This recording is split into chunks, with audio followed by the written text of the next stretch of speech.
வாழ்க வளமுடன். கண்களை திறந்து கொள்ளலாம்.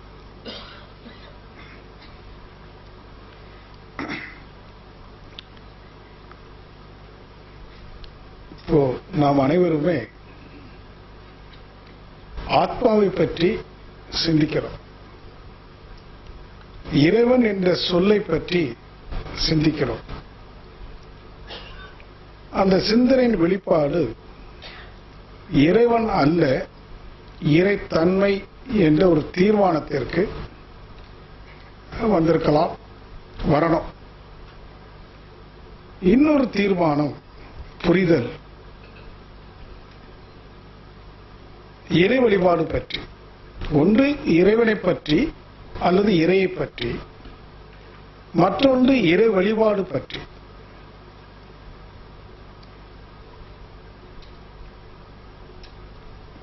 பொதுவாக நீண்ட காலமா இறை வழிபாடு எல்லா மதங்களிலும் சொல்லப்பட்டிருக்கு. அவசியம் வேணும், அதை புறங்கணிக்க வேண்டிய அவசியம் இல்லை. ஆனால் எது இறை வழிபாடு என்று புரிந்து செய்யணும், அறிந்து செய்யணும். இப்போ இன்றைக்கு கோயிலுக்கு போறோம். எங்க போறீங்க அப்படின்னு கேட்டா இறை வழிபாட்டுக்காக போறோம் சொல்றோம். ஆனா என்னுடைய கேள்வி, அது இறை வழிபாடு தானா என்ற ஒரு கேள்வி நீங்களும் உங்களுக்குள்ள கேட்டுக்கொள்ளும். கோயிலுக்கு போய் என்ன செய்வோம்? கைகள் இப்படி இருக்கும்.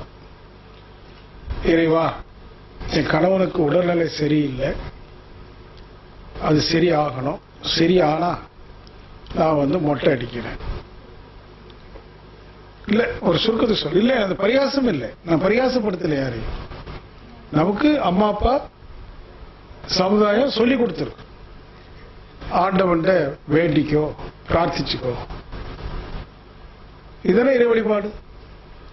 என்னுடைய கேள்வி, இது இறை வழிபாடா வேண்டுதலா? இது வேண்டுதல் தான். அப்ப இறை வழிபாடுன்னா என்ன? வேண்டுதலை இறை வழிபாடுன்னு சொல்லலாமா? அப்படின்னா கூடாது. இறை வழிபாடு வேற, வேண்டுதல் வேற. அப்போ எல்லாரும் இந்த சமுதாயத்தில் கோயில்கள் என்ன பண்ணிட்டு இருக்காங்கன்னா வேண்டுதல்கள் செய்துட்டு இருக்காங்களே தவிர யாருமே இறை வழிபாடு செய்யல. அப்ப இறை வழிபாடு செய்யாம வேண்டுனா கிடைக்குமா? கிடைக்காது இல்லையா? அப்போ வேண்டுதல் வீணாயிடும். இறை வழிபாடு செய்து வேண்டினால் வேண்டியது கிட்டும். வேண்டியது வேண்டியங்கால் ஏதலால் ஈண்டு தவம் முயலப்படும். எண்ணியர் எண்ணியாங்கு ஏதுவர், எண்ணியர் திண்ணியராக பெறேன் என்றெல்லாம் வள்ளுவர் அந்த வழிபாட்டு முறைகளை சொல்றார். வேண்டிய வேண்டிய ஆங்கு ஏதலால் ஈண்டு தவம் முயலப்படும். எது சரியான வழிபாடுன்னு சொன்னா தவம். அதுல ஒரு சிறு பிழை என்ன, இறை வழிபாடு அல்ல, இறை வழிபடு, படுதல். அப்ப இறை எங்கே இருக்கிறது, அதை படுவதற்குரிய வழி என்ன, அந்த வழியை கண்டுபிடிக்கும்.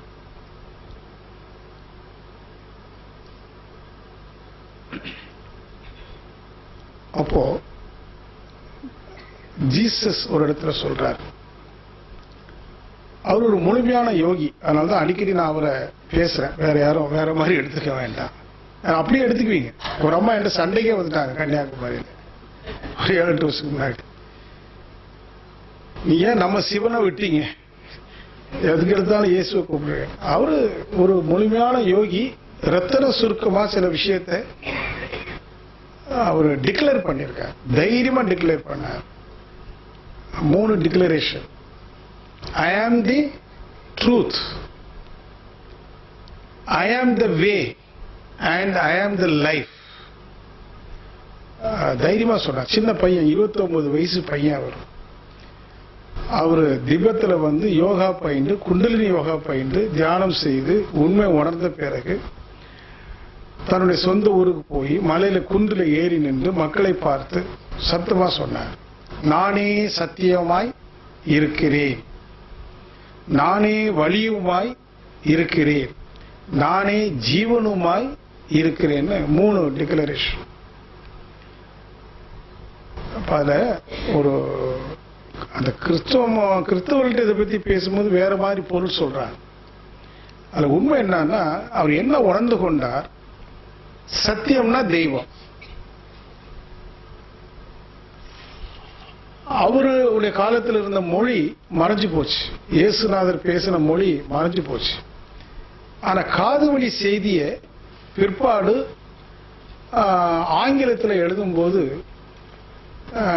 ஐ ஆம் த ட்ரூத் எழுதினான். ஐயனா நான். ஆனா அவர் ஐயன்னு சொல்லல, செல்ஃப் இஸ் த ட்ரூத் அப்படின்னாரு. செல்ஃப்னா என்ன, ஐயனா என்ன, ரெண்டு ஒரு வித்தியாசம் இருக்கு. ஐன்னு சொல்றதுக்கும் செல்ஃப்னு சொல்றதுக்கும் வித்தியாசம் இருக்கு. அது வித்தியாசம் இருக்கிறனால தான் செக்கர் எழுதும்போது செல்ஃப்னு எழுதுவாங்க. ஒரு 5000 ரூபாய் பணம் எடுக்கணும்னா செல்ஃப் போடுவோம், ஐ அப்படின்னு போட்டு பணம் கேட்டால் கொடுக்க மாட்டான். செல்ஃப்னு எழுதணும். யுவர் செல்ஃப் அல்லது செல்ஃப். ஐன்னு போட்டா கிடையாது. அப்ப ஐயுக்கும் செல்ஃபுக்கும் ஒரு வித்தியாசம் இருக்கு. இந்த நான் என்பதற்கும் சுயம் என்று சொல்வதற்கும் வித்தியாசம் இருக்கு. அப்ப அவர் சொன்னது சுயமே சத்தியம் அப்படின்னா இயேசுநாதர் மட்டும் சத்தியம் அல்ல, சுயம். சுயம்னா என்ன? நம்ம எல்லாருக்கும் ஒரு சுயம் இருக்கு, ஒரு செல்ஃப் இருக்கு. அப்ப எது தெய்வம் என்றால் சுயம். சுயமே சத்தியம் அவர் சொன்னார். அது எப்படி அடைவதுன்னு சொன்னார். சுயமே வழியினார்.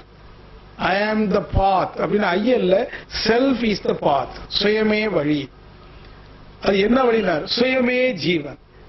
அதாவது ஜீவன் வழி நீ சென்றால் சத்தியத்தை அடையலாம். சுருக்கமா சொன்னான், ஜீவன் வழி நீ சென்றால் சத்தியத்தை அடையலாம். இதுதான் குண்டலினி தியானம். இதை வச்சுதான் சொன்னேன் ஜீசஸ் குண்டலினி தியானம் பயின்றார் என்று நான் உறுதியா சொல்றேன். அது வேற எந்த சான்றுகளும் தேவையில்லை, அந்த வசனமே போதும். இப்ப நாம எதன் வழி செல்றோம்? உயிர் வழி. வள்ளுவர் சொல்றார், அன்பின் வழி அது உயிர்நிலை. அன்பின் வழி எங்க இருக்குதான்?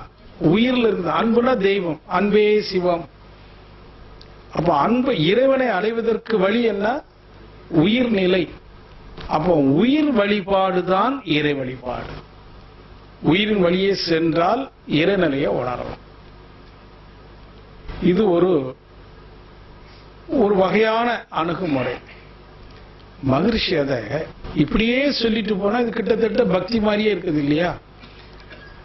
ஞானம் வருகிற போது விஞ்ஞானம் தேவைப்படுது.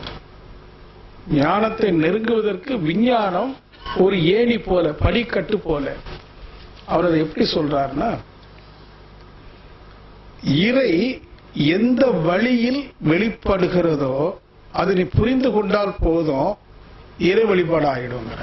இறை வழிபாடு என்றால் இறை தன்னை எவ்வாறு வெளிப்படுத்திக் கொண்டே இருக்கிறது என்று புரிந்து கொண்டால் உனக்கு இறை வழிபாடு என்றால் என்னவென்று தெரிந்து போகும்னு சொல்றார். அதான் பிரம்ம ஞானத்துல முக்கியமா நீங்க படிச்சிருப்பீங்க, இறை நீதினு படிச்சிருப்பீங்க. படிச்சிருக்கீங்களா? முதல் சொன்னோம் இறை தன்மைன்னு சொன்னோம். இறை தன்மை என்ன? ஆனந்தம். இப்ப இறை நீதினு ஒண்ணு சொல்ற, த லா ஆஃப் நேச்சர். இறைவனுடைய சட்டம் என்ன, நீதி என்ன? அதுல அவர் சொல்லக்கூடிய முக்கியமான முதல் நீதி யாருக்கா தெரியுமா? இயல்பு ஊக்க நீதி. வற்றாருப்பு அல்ல, அது அதனுடைய வளம். இறைவனுடைய 4 வளங்களில் ஒன்று வற்றா பேரிருப்பு. நான் வளத்தை பேசல, நீதி, த லா.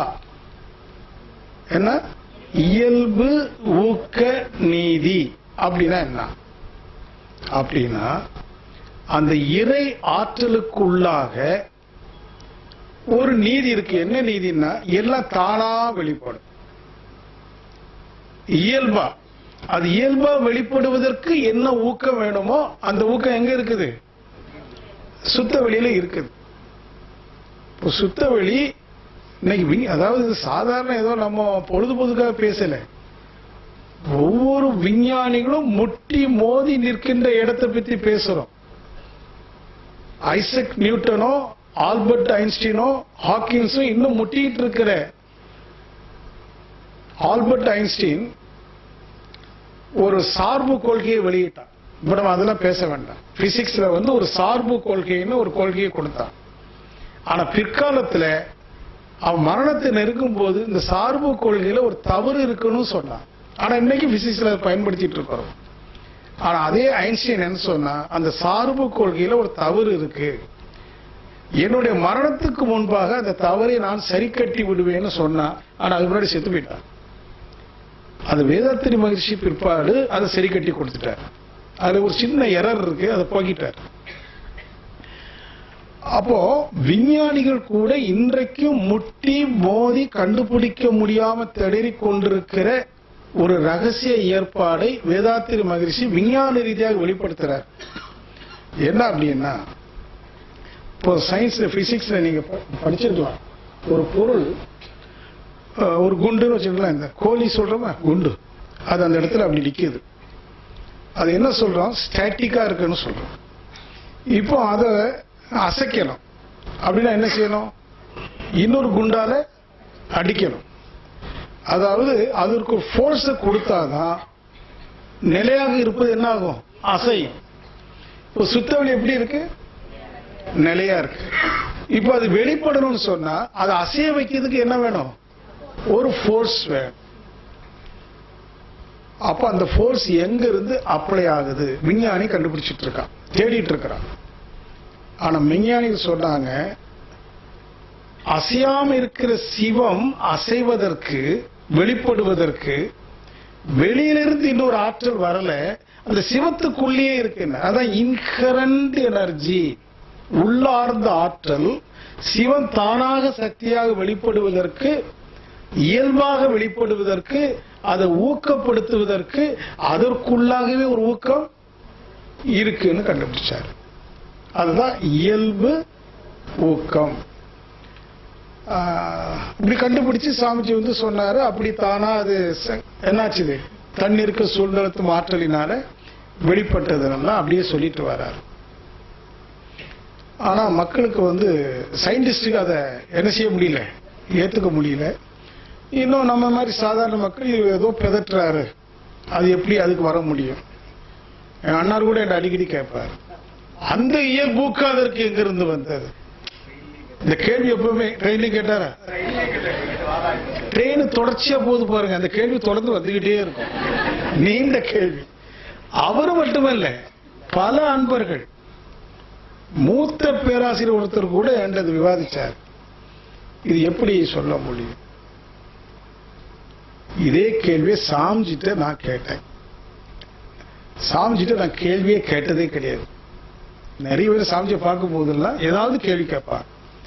எனக்கு அவருக்கு அருகாமையில் இருக்கக்கூடிய வாய்ப்புகள் ஏராளம் கிடைத்த போதிலும் நான் ஒரு நாள் கூட அவர்கிட்ட கேட்டதே இல்லை. ஒரே ஒரு கேள்வி கேட்டேன், அதுக்கு அவர் பதில் சொல்லவும் இல்லை. அவருடைய மரணத்துக்கு 4 மாதத்துக்கு முன்பு கேட்டேன் இந்த கேள்வியை தான். சிவன் தானா அசைஞ்சுதா அல்ல ஏற்கனவே அசைச்சுக்கிட்டே இருக்குதா? ஏன்னா இப்போ அதுல சில இடைச்சொருள்கள் எல்லாம் வந்துருச்சு. நம்ம வேதாத்திரியத்துல கூட அங்கங்க சில இடைச்சொருள்கள் வருது. அப்ப அவர் சொன்னாரு, உனக்கு புத்தி இருக்கு, நீயே புரிஞ்சுக்குவேன்னாரு. எதுக்கு, இந்த இயல்பூக்கத்துக்கு தான்.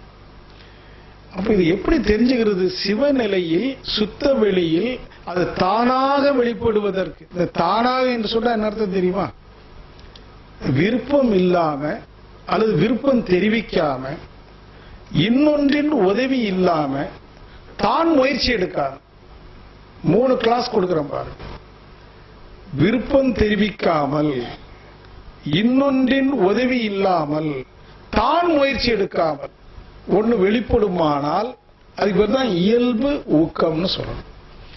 அப்படிதான் அது வெளிப்பட்டதுங்கிறதுக்கு என்ன ப்ரூஃப் இருக்கு, வேணும் இல்ல. அப்ப இதை பற்றி அப்படியே சிந்திச்சுட்டு இருக்கும் போது எனக்கு ஒரு அடையாளம் கிடைச்சது.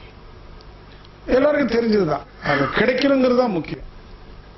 உதாரணமா, இன்னைக்கு நேற்று நைட்ல படுத்தீங்க, எல்லாரும் நல்லா தூங்கினீங்க. காலையில 5:30க்கு அங்க வரணும்னு சொல்லியிருக்காங்க. அப்போ ஒரு 4:30 5 மணிக்கு எழுந்தாதான் அங்க வர முடியும். சரி, படுத்து தூங்கியாச்சு. காலையில கண் விழிக்கிறோம். அந்த கண் விழிப்பதற்கு அல்லது விழிப்பதற்கு சற்று நேரத்துக்கு முன்னாக நான் விழிக்க வேண்டும் என்ற விருப்பமோ அல்லது விழிக்க வேண்டும் என்ற முயற்சியோ நாம் எடுத்தோமா, தானா விழித்தோமா? நல்லா ஆலோசிப்பார். இன்னைக்கு இல்லை, என்னைக்குமே யாருமே முழிக்கிறதுக்கு என்ன செய்யறது இல்ல. யாரு எப்பட்டாலும் தானா 4 மணிக்கு 6 மணிக்காவது எத்திச்சிருவோம் இல்லையா? விழிப்பு வித்தவுட் எஃபர்ட், வித்தவுட் டிசைர் உண்டா இல்லையா? யாரு விழித்துக் கொண்டாங்க? உள்மனங்கிறது இருக்கட்டும், இப்ப நான்கிறது அல்லது நீங்கிறது எல்லாம் எதனுடைய வெளிப்பாடு? சுத்தவெளியினுடைய வெளிப்பாடு தானே. அப்ப அதனுடைய வெளிப்பாடாகிய இந்த நான் விழித்துக் கொள்வதற்கு விருப்பமும் இல்லை, விருப்பம் தெரிவிக்கவும் இல்லை, முயற்சி எடுக்கவும் இல்லை. அப்படியானால் இந்த சிறு நானுக்கே இப்படின்னா அந்த பெரிய நானுக்கு அது எழுச்சி பெறுவதற்கு என்ன தேவையில்லை, அது விருப்பம் தெரிவிக்க வேண்டிய அவசியம் இல்லை, அது முயற்சி எடுக்க வேண்டிய அவசியம் இல்லை. தானா சுயம்புன்னு ஒரு வார்த்தை சொல்வார். சுயம்பு என்று சொன்னா தானாய், தானாய் என்று சொன்னா விருப்பம் இல்லாம, அது விருப்பம் தெரிவிக்காம, முயற்சி எடுக்காம தானா. சரி, ஒரு விதையை பூமியில போடுறோம், அது தானா வளருது, அது எந்த முயற்சியும் எடுக்கல. ஒரு தாய்க்கு வயிற்றுல ஒரு குழந்தை உற்பத்தி ஆகுது 272 நாள். அது ஆரோக்கியமான உடலா இருந்தா தானா வெளியில வந்துடும்.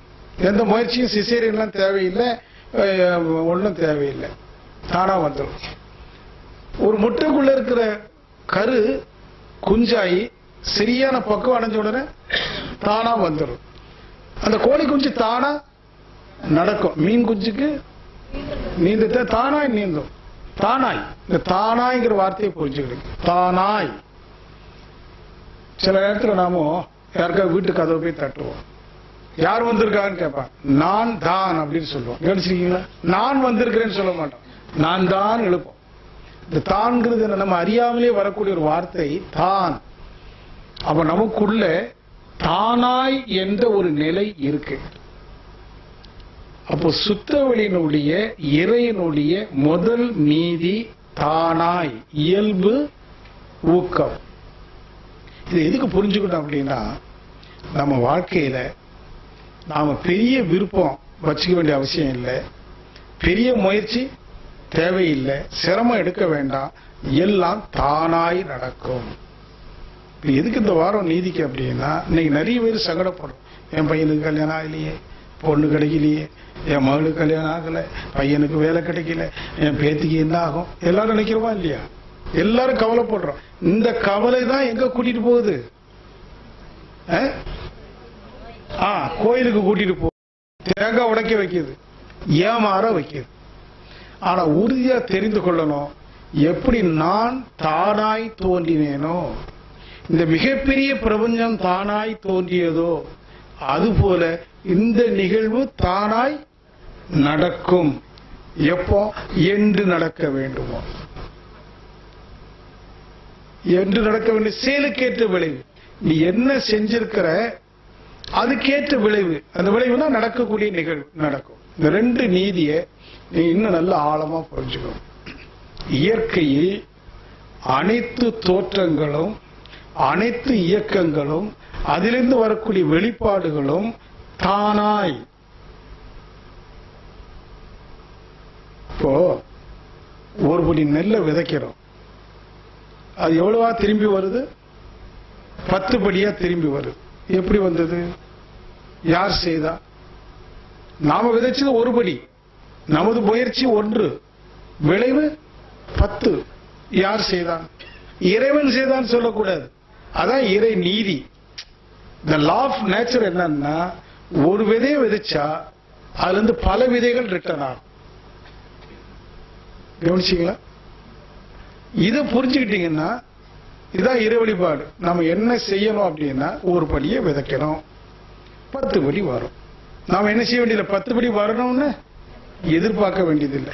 எதிர்பார்ப்பு இருக்குமானால் துக்கம் வரும். உதாரணமா, இப்போ நேற்று சொன்னோம், ஒரு வயல்ல கடினமா உழைச்சி எல்லாம் விதைச்சு காத்துட்டு இருக்கிறோம். இப்போ விளைஞ்சு கிடக்குது. நேற்று தான் சொன்னோம், அறுவடையில் நமக்கு உரிமை இல்லைன்னு சொன்னோம். காரணம், மழை வந்துச்சுன்னா எல்லாம் போச்சு. அப்படி ஒரு இடத்துல நடந்தது. நான் ஒரு 2 வருஷத்துக்கு முன்னாடி ஏதோ ஒரு பத்திரிகையிலேயோ புத்தகத்திலேயோ படிக்கும்போது ஒரு செய்தியில் ஒரு இந்த அமிர்தாமான் ஒருத்தர் இருக்காங்க பாருங்க கேரளால, அவங்க ஒரு இடத்துல இது மாதிரி ஒரே சத்சங்கம் நடத்திட்டு இருக்கும்போது ஒரு நடந்த விஷயத்த சொன்னாங்க. ஒரு விவசாயி இப்படி நல்ல விவசாயம்லாம் பண்ணி அவனுக்கு 100 மூடை நெல் அறுவடை செய்யணும். எப்பவுமே 100 மூடை அவனுக்கு வரும். அவன் விதைச்சிருக்கிறான். அந்த டைம்ல என்ன ஆகி போச்சுன்னா, இது மாதிரி பெரிய மழை வந்து எல்லாம் கொட்டி போச்சு. ஆனாலும் கொஞ்சம் கிடைச்சது. 1 மூடை கிடைச்சது. எவ்வளவு கிடைச்சிருக்கணும்? 100 மூடை கிடைச்சிருக்கணும். 1 மூடை கிடைச்சது. நமக்கு அப்படி இருந்தா எப்படி இருக்கும்? 100 வர வேண்டிய இடத்துல 1 வந்ததுன்னா எப்படி இருக்கும்?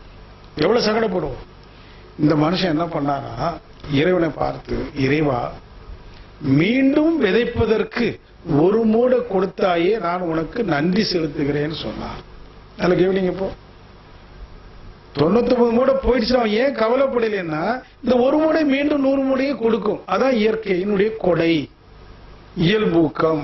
ஆகையினால நன்றி செலுத்துறேன் நான். இதை அந்த அம்மா எடுத்து சொன்னான். இது போல மனிதன் வாழ கற்றுக்கொள்ளணும். நீ செய்துகிட்டே போ, வருது வரட்டும். கொஞ்சம் தான் வந்து கவலைப்படாத. அந்த கொஞ்சம் என்ன ஆகும்? பல்கி பெருகும் சொல்லுவாங்க, கேள்விப்பட்டிருக்கீங்களா? இயற்கையில் எல்லாமே பல்கி பெருகும். நீ சிறு முயற்சி போதும், பெரிய முயற்சி தேவையில்லை, எதிர்பார்ப்பு தேவையில்லை. எப்போ இறை வழிபாடு வருது அப்படின்னா, நம்ம மனசுக்குள்ள என்ன பண்றோம்? நிறைய எதிர்பார்ப்பு, நிறைய நோக்கங்கள், இதெல்லாம் இருக்கிற வரைக்கும் கேட்கணும்னு தோணும்.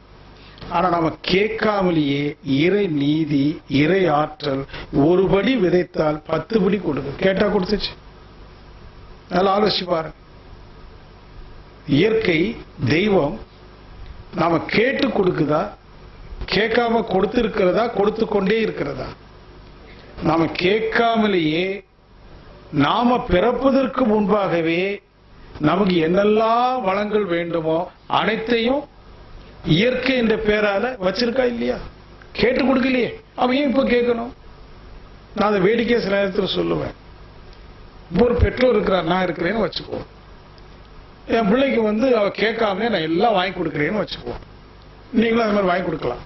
நிறைய நகை நட்டு, துணிமணி, போற இடத்துல எல்லாம் வாங்கி கொடுக்குறீங்க.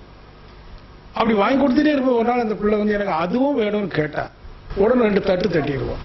கவனிச்சிருக்கீங்களா? பிராக்டிக்கலா நீ கேட்காமலே நான் கொடுத்துட்டு இருக்கிறேன், இதுக்கு பாரு கொஞ்சமாவது ஒரு இது இருக்கா பாரு. திருப்பியும் கேட்குது. அப்பாவுக்கு கோபம் வருதா இல்லையா? வருதா இல்லையா? கேட்காமலேயே நிறைய கொடுத்து கொண்டிருக்கிற போது திருப்பி கேட்டா அந்த அப்பாவுக்கு கோபம் வருது. கோபம் வருது மட்டும் இல்லை, அது அவருக்கு ஒரு அவமானமா இருக்கு. 4 பேருக்கு முன்னாடி இது இப்படி கேட்டுடுச்சே. நான் என்ன சொல்ல வரேன்னா, நீங்க இறைவனிடம் கேட்டால் நீங்கள் இறைவனை அவமதிக்கிறீர்கள் என்ற ஒரு முடிவுக்கு வரும். நாளைக்கு தெரிஞ்சோ தெரியாமலோ ஹரித்வாரில் கோயிலுக்கு போனீங்கன்னா, உங்களை அறியாம பழக்கத்தினால கேட்டீங்கன்னா ஞாபகம் வைத்துக் கொள்ளுங்க, அவமானப்படுத்துகிறோம். சிந்திச்சு பாருங்க. நான் ஏதோ வேடிக்கையா சொல்லலை, நான் இதெல்லாம் பல கோணத்துல சிந்திச்சிருக்கேன். கொடுத்து கொண்டே இருக்கிற போது யாராவது கேட்டாங்கன்னா ஒரு கோபம் வந்துடும், ஒரு அவமானம் வந்துடும். அதே மாதிரிதான் இறை கேட்காமலேயே நமக்கு வேண்டியதை விட பன்மடங்கு கொடுத்திருக்கிறது, கொடுத்து கொண்டே இருக்கிறது. இறை நீதி. இன்னும் சொல்லுவேன், இறை நீதி நான் ஆராய்ச்சி பண்ணும்போது நிறைய விஷயங்கள் கிடைச்சது. அதுல ஒண்ணும், உதாரணத்துக்கு இப்ப நாம தமிழ்நாட்டில் திருநெல்வேலியில இருக்கோம்னு வச்சுப்போம். சுற்றிலும் எங்கேயும் குளம் இல்லை, ஆறு இல்லை, மழையும் பெய்யல. உதாரணத்துக்கு ஒரு கற்பனைக்கு வச்சுக்கோ. தண்ணீர் நிறைய இருக்கிற இடம் எங்க? கடல். அப்படிதானா? திருநெல்வேலி பக்கம் திருச்செந்தூர் கடல்னு வச்சுக்கோ. அப்ப நம்ம தாகம் எடுக்கும் போதெல்லாம் எங்க போனோம்? திருச்செந்தூர் கடலுக்கு போகணும். அங்க போய் அந்த தண்ணி எடுத்து என்ன செய்யணும்? குடிக்க முடியுமா? குடிக்கவும். கடல்ல நீர் நிறைய இருக்குது, இங்க தண்ணி இல்ல. ஒரு கற்பனைக்கு சொல்றேன். குடிக்கணும் சொன்னா அங்க போய் குடிக்கணும், ஆனா அதை குடிக்கவும் முடியாது. சிரமம் தானே?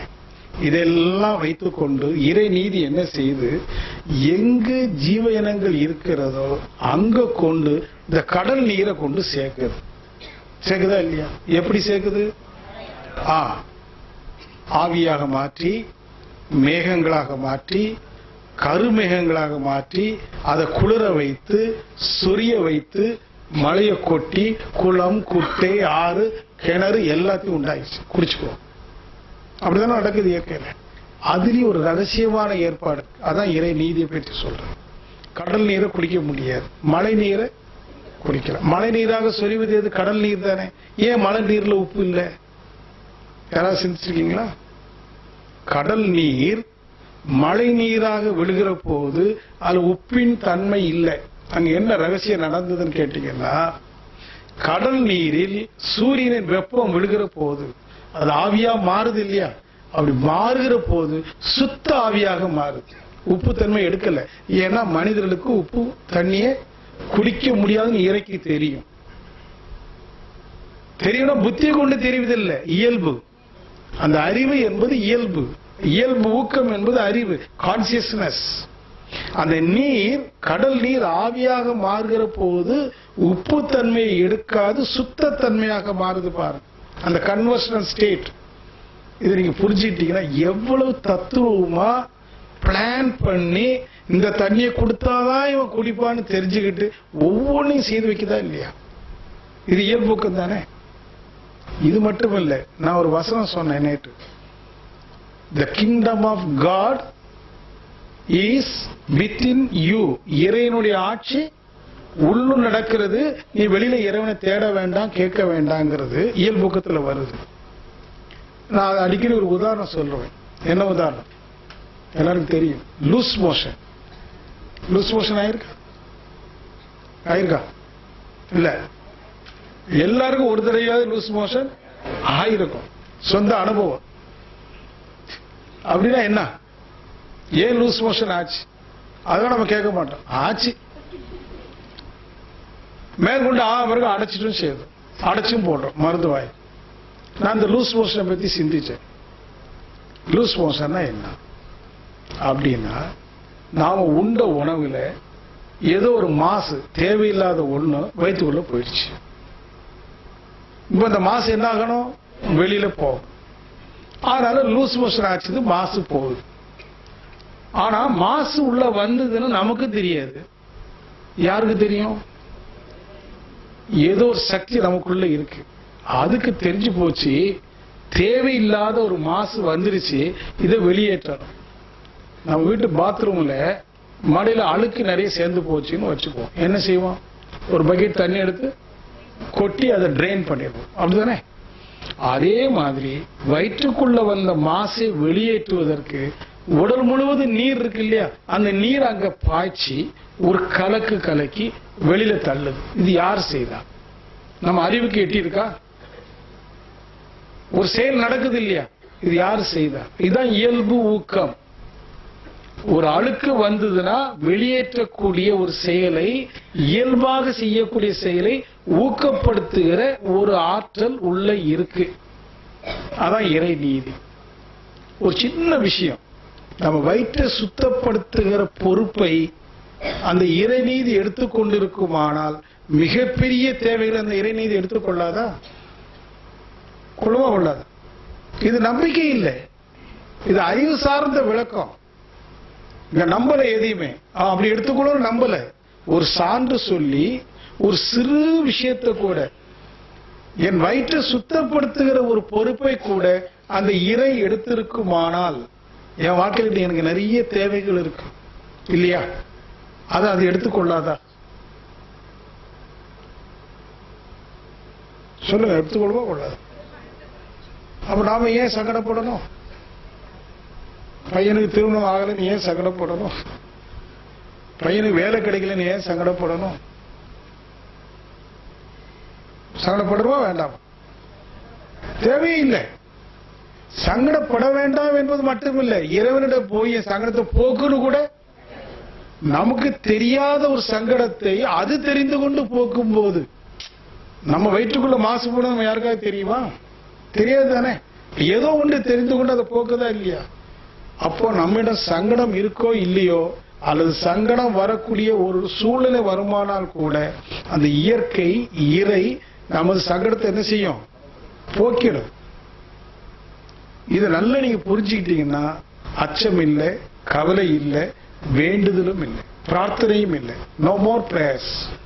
ஒரு பெரியவர் சொல்றார், நீ பிரார்த்தனை செய்யாத, பிரார்த்தனையாக இருங்கிற.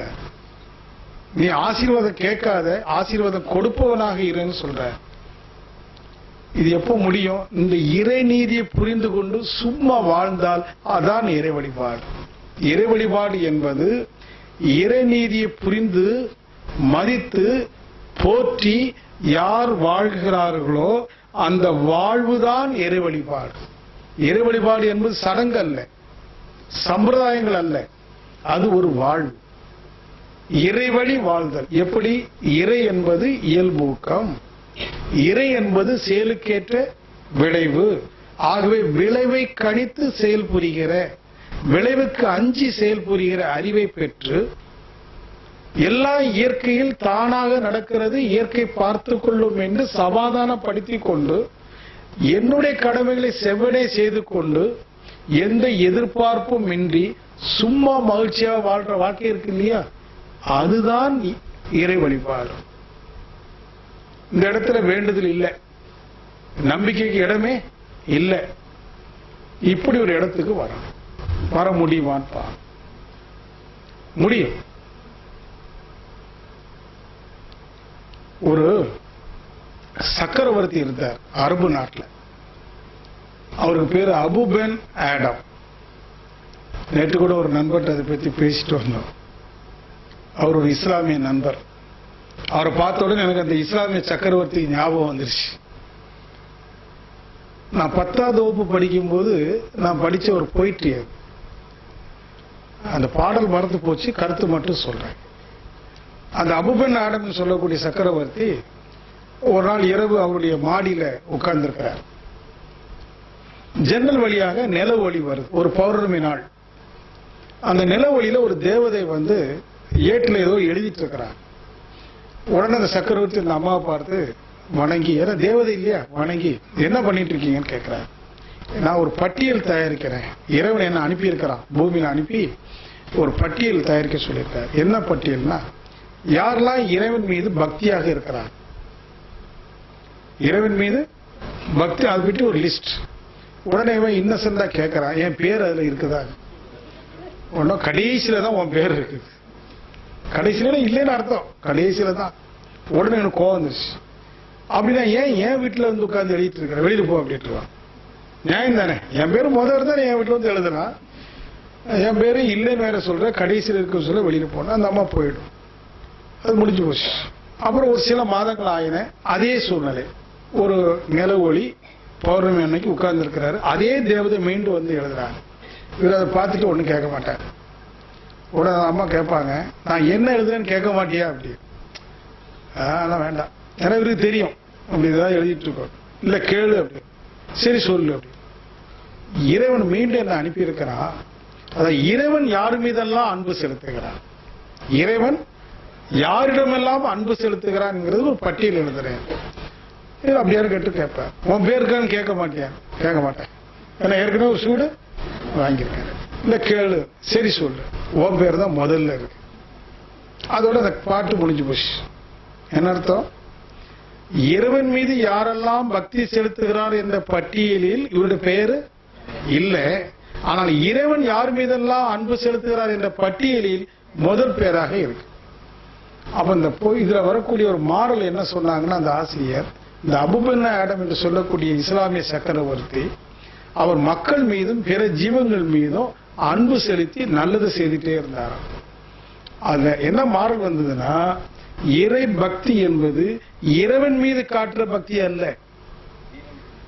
ஜீவன்கள் மீது பிற மனிதர்கள் மீது காட்டுகிற அன்புதான் இறை வழிபாடு. அதான் வள்ளுவர் சொல்றார், அன்பின் வழி அது உயிர்நிலை. உயிர் வழிபாடுதான் இறை வழிபாடு. நாம செய்யறது வழிபாடு அல்ல, வேண்டுதல். இதை புரிஞ்சுக்கிட்டு நம்ம வாழ ஆரம்பிச்சிட்டோம்னு சொன்னா எல்லாம் தானா நடக்கும்.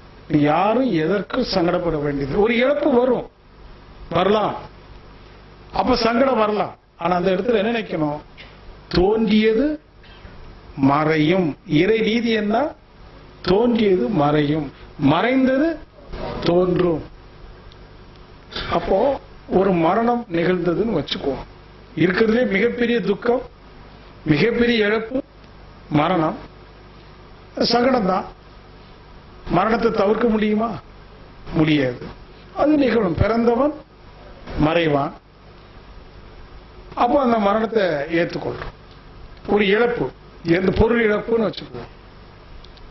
அங்க நாம புரிந்து கொள்ளணும், நாம பெற்றதை இழக்கிறோம். பெறுவதற்கு முன்பு அது நம்மிடம் இல்லை. பிறந்து வந்த போது ஒண்ணு இல்லை, கடினமா உழைச்சோம், 4 காசு சம்பாதிச்சிட்டோம், பெற்று இருக்கிறோம். எங்கிருந்து பெற்றோம்? இங்கிருந்து. இப்ப எங்க இழந்தோம்? இங்கே இழந்தோம். கீதாச்சாரம் அதான சொல்லுது. கீதாச்சாரத்தினுடைய கடைசி வரிகள் என்ன?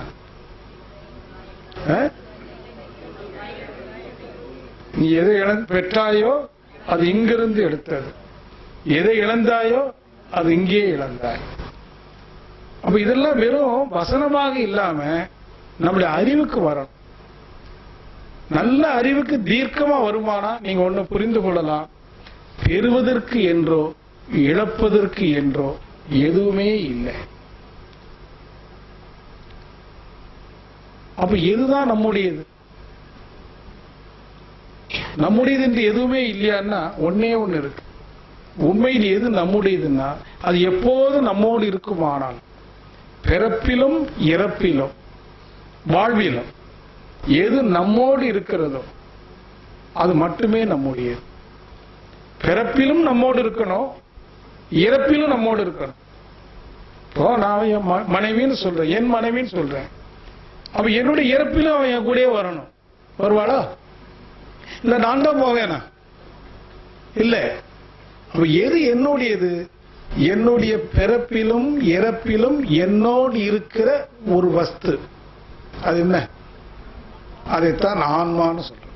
ஆன்மா பிறப்பிலும் வாழ்விலும் இறப்பிலும் எப்போதும் இருக்கிற நித்திய புருஷன். அது ஒண்ணுதான் என்னுடையது. ஆனா அதை நம்ம தெரிஞ்சுக்காம இருக்கோம்.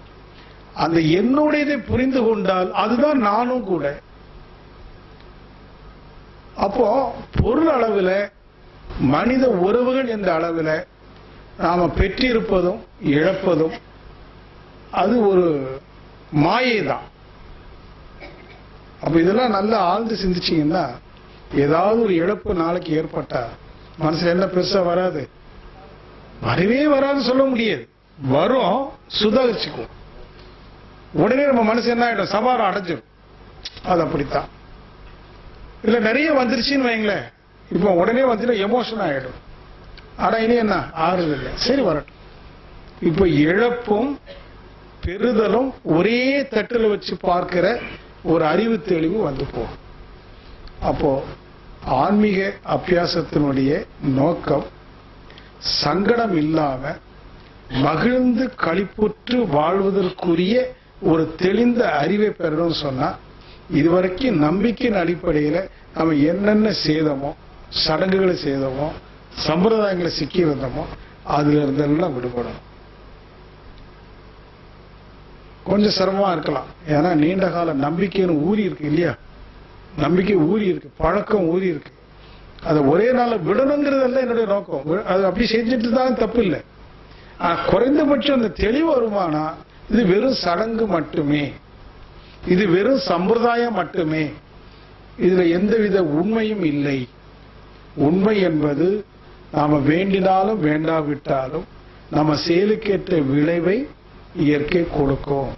நீ ஒருபடி நெல்லை விதைத்தால், ஒரு செயலை புரிந்தால் 10 மடங்கு இயற்கை கொடுக்கும். நீ ஒருத்தனை ஒரு அடி கொடுத்தா உனக்கு 10 அடி திரும்பி கிடைக்கும். அதுவும் கிடைக்கும், ஞாபகம் வைத்துக் கொள்ளணும். ஆமா, அதுவும் ஞாபகம் வைத்துக் கொள்ளணும்.